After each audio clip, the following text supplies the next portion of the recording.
की कार्रवाई करेंगे और कुछ ऐसी कार्रवाई करेंगे कि हो सकता है पाकिस्तान को सोचना पड़े कि उसके इतिहास में, भूगोल में रहना है कि नहीं रहना। भारतीय आर्मी चीफ के हालिया मुतज़ात और मुबालगा अमेज बयानात ने न सिर्फ भारतीय अस्करी क़यादत की फिक्री कमजोरियों को बेनकाब कर दिया है, बल्कि मोदी सरकार के सियासी दबाव के ज़ेर असर पैदा होने वाले शदीद ज़हनी इंतशार को भी पूरी तरह दुनिया के सामने ला खड़ा किया है। एक तरफ भारतीय हुक्मरान और अफवाज दावा करते हैं कि ऑपरेशन सिंदूर में ताकतवर असलहे के बल पर उन्होंने पाकिस्तान को घुटने टेकने पर मजबूर कर दिया था, जबकि दूसरी जानिब वो खुद इस हकीकत का एतराफ भी करते हैं कि तवील जंग के लिए भारत के पास मतलूबा असलहा, लॉजिस्टिक सहूलियात और दिफाई तैयारी मौजूद नहीं थी। खुद को इलाकाई सुपर पावर कहने वाली जौहरी रियासत की जानिब से ऐसी एतराफी कमजोरियां आलमी सतह पर एक बड़ा सवालिया निशान बनकर उभरती हैं। इस सूरत हाल में नरेंद्र मोदी का अमरीकी सदर से राब्ता करके जंग रुकवाई जाने की दरख्वास्त वो हकीकत है जिसे बैनुल-अक़वामी मीडिया बार बार दोहराता रहा और जो भारतीय मौक़िफ़ की कमजोरी वाज़े करने के लिए काफी है। इन तज़ादात ने भारतीय बयानिया को एक फिल्मी स्क्रिप्ट की शक्ल दे दी है, जिसके पीछे ना कोई ठोस मंतक है और ना ही जमीनी हकायक की बुनियाद। वॉर का कंट्रोल इन न्यूक्लियर वेपन्स का, इसका कंट्रोल एक ऐसी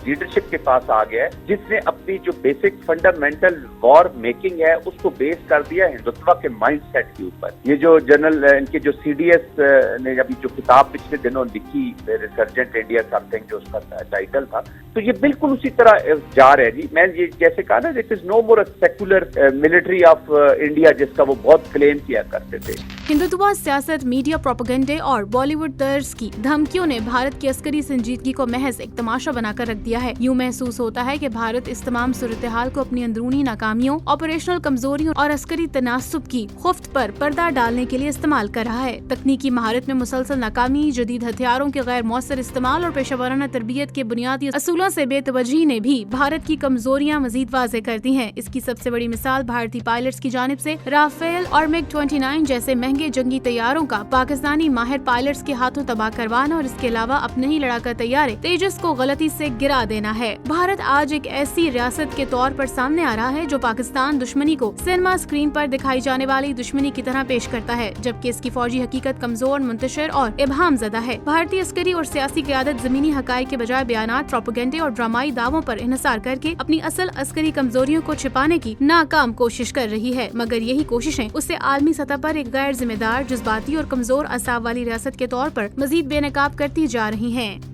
इसीलिए अब ये न्यूक्लियर बायोलॉजिकल की उधर स्ट्रेटेजिक लेवल पे थ्रेटन कर रहे हैं और इधर प्रॉक्सीज का यूज है, नॉन स्टेट एक्टर्स का, जो इजीली ये आराम से कर सकते हैं। तो ये दोनों एक्सट्रीम्स की इसीलिए बातचीत कर रहे हैं कि उसे पता है कि उसकी मिलिट्री कन्वेंशनल जो मिलिट्री है, they are not in a position to wage war, क्योंकि एक और अगर मिलिट्री एम्बेरसमेंट इधर होती है तो फिर तो कंस्ट्रक्ट ही खत्म हो गया। फिर तो इनका जो आर्किटेक्चर है सिक्योरिटी का, that is already gone, damaged है, लेकिन ये बिल्कुल ही उड़ जाएगा।